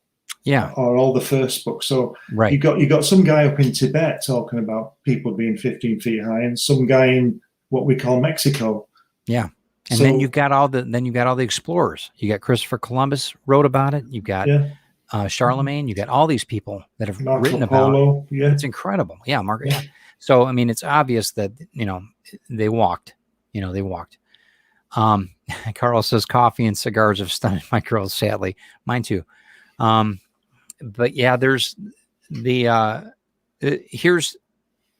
we should probably close out this way. You went to Easter Island. And if anybody saw the remnants of where giants lived, it was you. Okay. I think that those, I'm not saying that those Moai are Lincoln logs. You know what a Lincoln log is? I don't know if you know that or not, but I don't think they're Legos compared to some of the giants that were on that island. But I think that they probably could manage those pretty easily. Right. Just saying. Yeah, just saying. You could be right. You could be right. There's a lot of connections, as we discussed earlier in the program. A lot of connections, and like I just said, all the scriptures and religious books, or whatever you want to call them, all talk about the same thing, pretty much, like floods, messiahs, men from the sky, whether you call it God or Ezekiel's spacecraft. Yep. That he writes about in the Bible and all that kind of thing. And if you boil it down, apart from the control thing, somebody like Ezekiel, who writes about spacecraft, he doesn't have any agenda as far as I can. He's not out to control. And he's just talking about it, And neither do the Hindu Vedas. The Vedas don't. They talk about the flying craft, and they don't have any. It's a documentary on what they had there, the technology. I wouldn't be surprised. I mean, I'll jump out a little bit here and say I wouldn't be surprised if some of the architecture there is actually a ship. I think that could be very real. Right. That could be completely real. And I think that's something that'll just, ruffle a few feathers, I'm sure, on the show. But I think that some of the architecture that are there, the buildings that are there are actually, I wouldn't be surprised if were landed ships and left. Just a thought. Just a thought. Yeah. Anyway, we can talk about that. I know Ted's smoking it. No, I'm not. I'm just telling you. It's just a thought. But I don't know if there's any conspiracy in that. But I know that there's been some cover up on giants, and I think that we're all better for it as long as we know a little bit of history about it and say, yeah, okay, cool. They lived back then. Okay, cool. We got some evidence. We know about it, and that's what. It's just a common sense approach on conspiracy, and it might not be a conspiracy. It just might have been somebody's agenda that threw out all the bones that didn't want to have. I know that they talked about, there was some speculation that some of the bones were put on freighters out and set out to the Atlantic Ocean and sunk. So there's been a lot of that, and that would make a lot of sense because, what I was thinking about Easter Island, there's no remnants of giants there, but you have all that water. If they had burials at sea or whatever, you'd never find those bones anyway. So, I mean, the cliffs were how far off the 300 feet. Yeah. So in some parts, yeah. Right. So just saying. Yeah. So that was a good show. Is there anything else you want to add to it? I know that we're about almost 2 hours, but is there anything else you want to throw out there? That's fine. It's been good. It's been a good one. We've got some great comments today. Like the Carl's here, the coffee and cigars. Yeah. Well, that must be why I'm 6'1" then, because I don't drink coffee. Because you don't do it, right? That's right. Yeah, and if you know of any other, I mean, we're talking about literature and that. I mean, Jack and the Beanstalk, Gulliver's Travels. I think it was simplified. I really do. I think these things are, these things are on purpose. I think. Sure. It's like H.G. Wells and stuff like that. All that kind of thing. It's all, and it might not be a conscious thing on their part, but these people are visionaries, aren't they? And they, and there's, to make something into a fairy tale is actually softening it in a way. And if you make it into a myth versus actual it takes away the substance of the gravity of it. Maybe, I don't know. Yeah. There's got to be some other ways of thinking about it. I used to get lots of flack off people in the late 70s and early 80s when I was researching JFK. Oh, sure. You know, I used to get every week. I'd get, how do you know that? How do you know that? Well, yeah, because I went and found it. It's right. there. And anybody, then once I'm nothing special. Yeah, and then once you found it, and then they're like, oh yeah, I knew that. Yeah, right. Nice. That's My brother-in-law got me a Tesla book, and it's a great book. It's fantastic. It's about conspiracy theories and Tesla and everything. He says, "Yeah, I know you're into that kind of stuff." Okay, and you didn't read any of it? He's like, "No." It's okay. You missed out, dude, because they're spot on. There's like, I'll show you the book. It's fantastic. I'm like, God, you missed out. There's so much stuff on this. Anyway, you believe your lies. It's good. So that's it. Humans are natural born storytellers. And, you know, a lot of us are story believers too. And that's sometimes to our detriment. But yeah, anyway, I appreciate everybody stopping in, man. This has been fun. Hopefully we made some sense tonight. I think that there's, you know, and it's, sometimes we get off the deep end a little bit, but yeah, well, that's okay. I know, that's right? The conversation goes, right? Isn't it? But I think there's a good common sense approach to it, and I think that there's a lot to be learned. Let us know in the comments, guys. Do you think giants roam the earth? Do you think they're still around? And what do you think happened to them? Why aren't there any women giant stories besides the 50-foot woman and Grendel's monster thing or whatever it was? If I can just say, in that film, Jason and the Argonauts, it's just when Poseidon holds the cliffs back, he's 300 feet tall, isn't he? You know, what's all that about? You know, I know he's half fish, but so are some of the guys on the hieroglyphics. They have eagles' heads and fish heads, don't they? Sure. So maybe there's something in that. Well, that's a whole rabbit hole there, man. I don't know. There's so much. I mean, there's so much. You look at some of the basketball players in that, and I don't think there's anybody over 8 feet. I don't think. I don't know. I don't think there is. Harlem Globetrotters, those guys. They were always tall, weren't they? Yeah. Well, there's some I forget now, but one of the tallest players, isn't he from China? I thought. Maybe I'm wrong, but there's so I don't know. There's a lot of things there, and the other thing is too, when you're looking at historical relic architecture like the pyramids and like off of Japan, come on, I mean it's there. You're not gonna. These aren't by mistake. They were designed. There's that other saying, isn't there? If you want to hide something, put it in front of somebody's face. Yeah, right in your face. Yeah. Yeah. So absolutely. You know, but and that Japanese series of steps out there on that island, it's fascinating. It is. You know, when you see the size of them with the diver next to them. Yeah. It's almost scary. Yeah. I don't like I'm not a big fan of deep water, even though we live on a great lake. I'm not a big fan of deep water. That is it's an ominous feeling. And when I look at that picture, it's just like, oh my God. I don't know. I would probably have a heart attack if I was down there and saw that. Well, if you want to try going to Easter Island and being persuaded by one of the locals to go out on his boat snorkeling or scuba diving, and I thought, that was a good idea until I found out that he goes around the north end, which is called Poiki, and it's shark infested. So I thought, what's going on there? Well, you're an organ donor, as far as I'm concerned. You're gonna be somebody's lunch. Tallest living woman in China, tallest living man is Turkish farmer. He's 8 foot 2 inches. Okay, and then this is Carl. Tallest living woman in China is 7'5". Wow. Okay. Yep. Wow, Chinese people and Japanese people are sort of tend to be smaller, don't they? Right. Well, that could be gigantism again, like we talked about with the pineal gland and all that with the tumors. That I don't know, but there's it could go a lot of different ways, I guess. But it's amazing.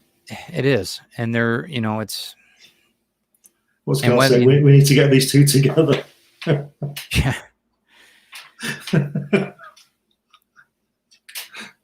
Hold on one second. Damien has said, if we're talking modern pop culture, Steven Universe has giant women. Are they like Amazonian women? I mean, Wonder Woman's not short, right? The storyline, she's not short. I'm going to ask Jody McPhee. He knows everything about Wonder Woman from the get. She's an Amazon, right? Yeah. So she's got to be at least 6'6". I would think. Right? So I don't know. I mean, I don't know how tall Linda Carter is, but she's quite tall. Yeah, she's tall enough. Damien, though, their alien gemstones turned human. Okay, well, hopefully that's positive. Okay, when they fuse, they grow inside. Okay, but they're on a positive thing though. I'm trying to lead in here. Hopefully they got a giant woman that actually has a positive, not role model, but to that, especially in today's literature. But that's one thing that I was saying, there's a positive movement for women. Okay, so Damon says, yes, it's positive. So, okay, that's good then. So that Steve Universe has giant, okay, Steven Universe. I didn't know that. So, but I think that that's hopeful. I think I like seeing, like, of course I like seeing Wonder Woman, but the movies and that, but I think that very positive role models, strong women in that type of environment is, it's important. It's very important. I think that there's really no room for the other. Yeah, I think men down the ages, it tends to be rather thuggish, and they can hit the woman harder, and that's basically it. Because I like intelligent women. Yeah, I don't see it's a complete turnoff when they're, mouth breather knuckle draggers. You know what I mean? They have to have some intelligence, right? They have to. So pardon the pun, not to offend anybody. It's just, that's what. Who cares if you offend anybody? Just it's go the away, truth, right? All right. Yeah. But yeah, that's, there's so many facets, but as long as it's not derogatory anymore. That doesn't do it for me anymore. But thanks, guys, for stopping in. I'm going to end up ending the show, if that's cool with you, Glenn. I think we're about there. We're going to run, since we've been talking about Rapa Nui, let's run your book promo that you can find on Amazon under Glenn B. Fleming, author, right? Yeah. So you guys check out Rapa Nui. Hold on one second.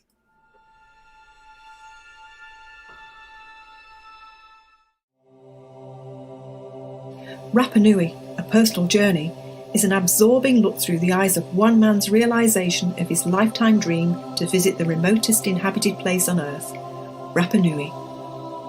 The island is born of the most violent volcanic activity in the South Pacific, and its history is almost as violent as its fiery formation. Glenn Fleming's fascination with Rapa Nui, also known as Easter Island, began in his school days. Further research fueled Glenn's determination to visit and document the island for himself, and you can feel his enthusiasm throughout the book. From his outward journey and his experiences of the island, to almost meeting his demise on the deadly terrain by brutal, unforgiving waves, and at the hands of a jealous local, Glenn shares his relationship with us of this mysterious land. In addition to a diary of his daily personal experiences, Glenn compiles tales of Rapa Nui myth, legend and folklore. He contrasts these stories with tales of first-hand historical accounts, particularly those of the 18th century English mariner Captain James Cook, and more recently the Norwegian explorer Thor Heyerdahl. We learn about the ancient civil war between the Long Ears and the Short Ears, about the Tangata Manu tribe, who may have practiced cannibalism, the Birdman tribe, and other bizarre, deadly rituals.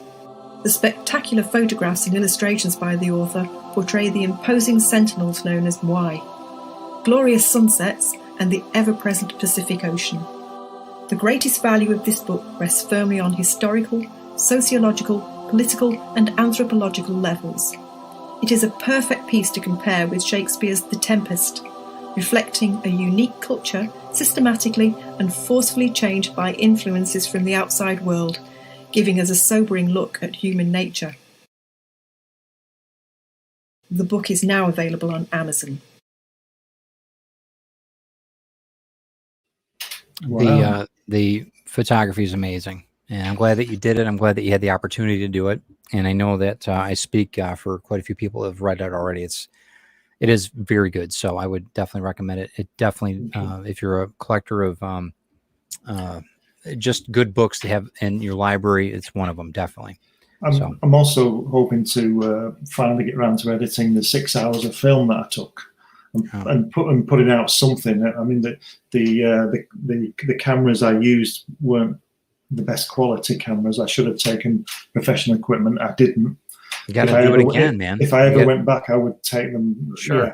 But I've got 6 hours of film, and some of it is incredible, as you can imagine. Sure. The things on it. When I get time, I'll knock something into shape, I think, with that. Plus, I took over 1,000 photographs, and there's 200 in there. That means I've got 800 photographs. Sounds like there's a second book in the works. Maybe I should put a companion photographic volume out. Yeah, I think you should. It's a great book, like I said. And if you got a library, a small library, it's something that I definitely would want and keep on the shelves. So yeah, I also have Grim 101, just an update, getting everything sent over to the printers. We've got a couple things I'm changing on a couple of the end pages. I'm working on a few things there, but I'm going to be sending that over. I should have proofs here in about a week or so, and then we're still shooting for end of August for fulfillment, just so everybody knows. So just giving an update. It's a little bit easier on the video versus emailing everybody out. I'll still do that, but that's about it. So, I mean, it was a good show, man. I'm glad that everybody stopped in. We had a really good interaction, and you guys are all giants in my book. So, pardon the pun. But it's just a shame that we're not on the next week, but we can get something together, can't we? Yes, I think so. And the following week we'll be live again. In a week's time. I think that we'll probably we'll talk a little bit, but I'd like to maybe move into the resonance part of it, because I think there's a lot of that's going to be a good show. That's going to vibrating be galaxies. Interesting. Big stuff. Cool. Big stuff. We let us know, guys, if you have anything you want to see, or you got a comment on maybe a future show. Let us know, because there's a few things that we're going to be tackling, but if you got some other interesting parts, or nothing like the Loch Ness Monster, but something fun, that might be good. So maybe we'll do one on Nessie. I don't know. We'll see. You want to go on vacation? You can go up there. Yeah, I'd like to go up there. Helen's been up there, but I've not been up there. The loch is huge. That's a huge. I mean, we live in a Great Lake, but that's a huge, amazing strip of water. It's very crazy, long, isn't it? Yeah. It's dark, and it's creepy. But all right, you guys have a great week. Try to enjoy yourselves, and I do appreciate your time, Glenn. Stick around. We'll talk like we do. All right. All right. Let me get. We'll leave here with our with our intro. So thanks so much, guys. Have a good day.